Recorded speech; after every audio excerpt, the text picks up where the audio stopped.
তো নমস্কার বন্ধুরা, আপনারা সবাই জানেন যে ঝাড়খণ্ড টেটের অফিসিয়াল সিলেবাস প্রকাশ পেয়েছে। তো আপনারা একবার দেখে নিন অফিসিয়াল সিলেবাস, কারণ অফিসিয়াল সিলেবাস ঝাড়খণ্ড টেটে যেটা দিয়েছে সেটা আদৌ যুক্তিসম্পন্ন কিনা না। কারণ এত ভাস্ট একটা সিলেবাস দিয়েছে আর সময় মাত্র 1 মাস, আপনারা কী করে কভার করবেন সেটা ভেবে পাচ্ছি না। কারণ অফিসিয়াল সিলেবাসটা আপনারা একটু দেখে নিন, এবং দুইটা সাবজেক্ট রয়েছে, আমি আপনাদের বলবো এই দুইটার সাবজেক্টে কোনো পার্টিকুলার সিলেবাস দেওয়া হয়নি।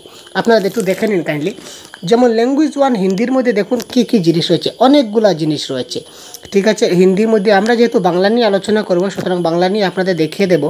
তো তারপর দেখুন, এই দেখুন, যদি আমরা ল্যাঙ্গুয়েজ 1 উর্দুর ক্ষেত্রে বলি, তাহলে উর্দুর কিন্তু কোনো সিলেবাস নাই।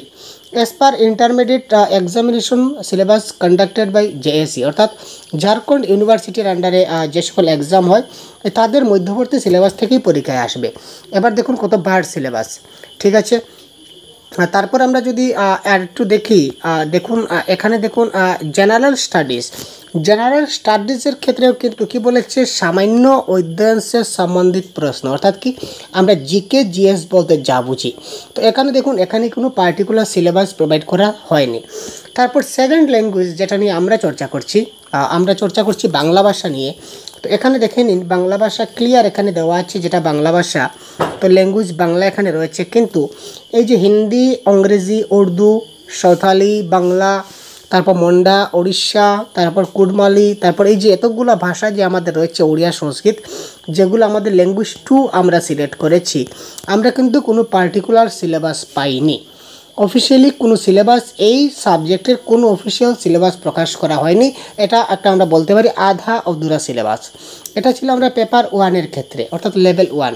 এবার আমরা আপনাদের দেখাবো লেভেল 2-এর সিলেবাস। এটা হচ্ছে আপনাদের লেভেল 2-এর সিলেবাস, অর্থাৎ কি লেভেল 2 অর্থাৎ ক্লাস 6 থেকে 8 পর্যন্ত আপনারা যারা এমএ স্কুলে চাকরি করতে চাইছেন তাদের জন্য সিলেবাস। এখানে দেখুন হিন্দি ভাষা থেকে কী কী দিয়েছে। এখানে দিয়েছে কি দেখুন, আদিকাল, মধ্যকাল, রীতিকাল, আধুনিককাল। ঠিক আছে, তারপর কি হিন্দি গদ্য কি নয় বিধি। ঠিক আছে, তারপর দেখুন ভারতীয় যেগুলো কার্যশাস্ত্র আছে এগুলা, ভাষা বিজ্ঞান বলতে আমরা প্যাডাগজি বুঝি, প্যাডাগজি সম্বন্ধে কিছু প্রশ্ন দিয়েছে। তারপর দেখুন এখানে অনুবাদ, তারপর দিয়েছে পত্রকারিতা, তারপর দিয়েছে আমাদের প্রয়োজনমূলক হিন্দি সিদ্ধান্ত এবং প্রয়োগ, অর্থাৎ অ্যাজারশন রিজনিংয়ের প্রশ্ন থাকছে এবং ব্যাকরণের প্রশ্ন থাকছে। ঠিক আছে, এটা ভার্ড সিলেবাস। তারপর ল্যাঙ্গুয়েজ 1-এর ক্ষেত্রে দেখুন ইংলিশে কী কী দিয়েছে। দেখুন পোয়েট্রি সেকশনে আমরা যদি দেখি, শেক্সপিয়ারের ড্রামার কিন্তু কোনো অন্ত নেই, কোনো শেষ নেই। ক্লাসিক্যাল এজ, আপনার এইজ শেষ হয়ে যাবে, আপনি পড়তে পড়তে বুড়ো হয়ে যাবেন, কিন্তু এই ক্লাসিক্যাল এজের সম্পূর্ণ ধারণা কি, একটুকু ধারণা আপনি পাবেন না, কারণ এটা ভার্ড সিলেবাস ভাই, আপনি দেখুন। তারপর রোমান্টিক এজ, আপনার রোমান্টিক এজের বয়স ফুরিয়ে যাবে, কিন্তু রোমান্টিক এজ সম্বন্ধে 100% আপনি কমপ্লিট করতে পারবেন না, তাও নোবেল এবং পোয়েট্রি, দেখতে পাচ্ছেন। তারপর ভিক্টোরিয়ান এজ, তারপর মডার্ন এজ, তারপর ইংলিশ গ্রামার। ঠিক আছে, আবার দেখুন এখানে যে উর্দু দিয়েছে, উর্দুর ক্ষেত্রে কিন্তু as per syllabus graduation state university of Jharkhand, অর্থাৎ ঝাড়খণ্ড ইউনিভার্সিটিতে গ্র্যাজুয়েশন লেভেলে যে সকল সিলেবাস থেকে পরীক্ষা, এই সকল সিলেবাস, মানে কোনো এখানে কোনো পার্টিকুলার নির্দিষ্ট কোনো টপিক আমাদের সিলেক্ট করে দেওয়া হয়নি।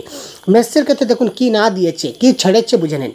জিওমেট্রি রয়েছে, তারপর ত্রিকোণমিতি রয়েছে, এগুলো সাব টপিক আরও দিয়েছে, ডিফারেন্সিয়েশন ক্যালকুলাস, তারপর ইন্টিগ্রাল ক্যালকুলাস, তারপর রিয়েল অ্যানালাইসিস, তারপর গ্রুপ থিওরি, আর তারপর দেখতে পাচ্ছেন ম্যাট্রিক্স, তারপর ডিফারেন্সিয়েশন ইকুয়েশন, তারপর কমপ্লেক্স অ্যানালাইসিস, তারপর লিনিয়ার অ্যালজেব্রা, সেগুলো মেইন টপিকগুলো বলছি, সাব টপিকগুলো দেখতে পাচ্ছেন কতটুকু ভাস্ট।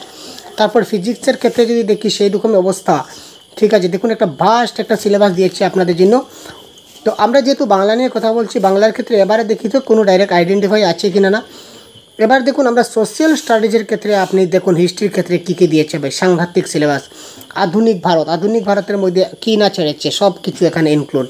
তারপর ঝাড়খণ্ডের ইতিহাস সম্পর্কে সব কিছু জানতে হবে, বিশ্বের ইতিহাস জানতে হবে, মানে আপনি মহাপণ্ডিত হতে হবে। তারপর দেখুন এখানে জিওগ্রাফি থেকে কী দিচ্ছে, পলিটিক্যাল সায়েন্সে পলিটিক্যাল থিওরি, ইন্ডিয়ান গভর্নমেন্ট পলিটিক্সের বিভিন্ন টপিক। তারপর ইকোনমিক্সের ক্ষেত্রে, যাই হোক পলিটিক্যাল একটু দয়া করেছে, দুটো টপিকের মধ্যে সাব টপিক দিয়েছে, একটু দয়া সেখানে দেখিয়েছে। ইকোনমিক্সের ক্ষেত্রে দেখুন কনজিউমার বিহেভিয়ার, প্রোডাকশন, মার্কেট, এই সবগুলা কিন্তু কোনো কিছু বাদ যায়নি। তো যেহেতু আমরা বাংলা ভাষায় চলে আসছি, এখানে দেখুন এখানেও সেম কন্ডিশন। যদি আপনারা জেনারেল স্টাডিজ দেখুন, একটা সিলেবাস রয়েছে আপনার টপিকে, এখানে দেখুন শুধুমাত্র জিকে জিএস বলতে আমরা যা বুঝি সম্পূর্ণ জিকে জিএস, এখানে কোনো পার্টিকুলার কোনো টপিক সিলেক্ট করা হয়নি। এবং ল্যাঙ্গুয়েজ টু বাংলার ক্ষেত্রেও কোনো একটা পার্টিকুলার নির্দিষ্ট সিলেবাস বা নির্দিষ্ট টপিক আমাদের কোনো সিদ্ধান্ত দেওয়া হয়নি যে এই টপিকগুলো থেকে বাংলাতে পড়তে হবে। তো এখানে যেহেতু বলেছে এস পার স্টেট ইউনিভার্সিটি সিলেবাস, তো ঝাড়খণ্ড থেকে প্রশ্ন আসবে।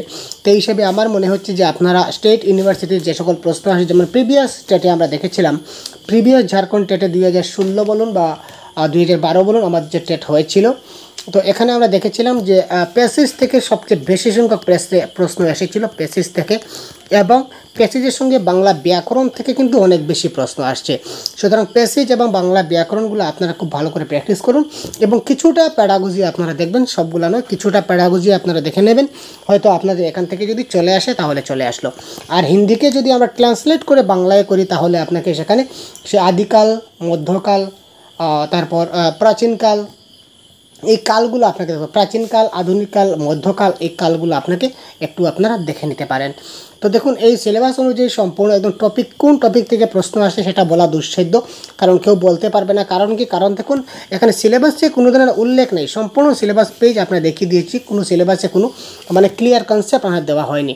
তাই আপনারা যত বেশি পারুন একটু যতটুকু সম্ভব আপনারা চেষ্টা করতে থাকুন, প্যাসেজ থেকে ভালো করে আপনারা প্র্যাকটিস করুন। যদি চলে আসে তাহলে চলে আসলো, যদি না আসে ভাই করার কিছু নাই, কারণ আপনিও জানেন না, আমিও জানি না। যদি সিলেবাস প্রোভাইড করে দেওয়া থাকতো তাহলে অবশ্যই আমরা বলতে পারতাম বা আপনিও বলতে পারতেন যে এই টপিকগুলো আমি পড়বো।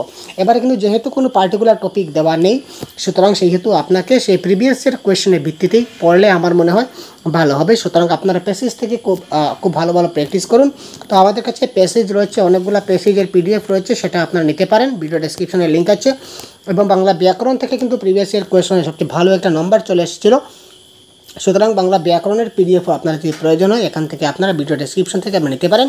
তো এইভাবে আপনারা স্টাডি করুন, যদি ভাগ্য ভালো থাকে আপনাদের এখান থেকে কমন আসতে পারে।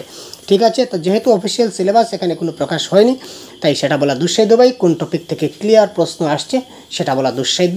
তো আমি আপনাদের সম্পূর্ণ পিডিএফটা দেখিয়ে দিলাম।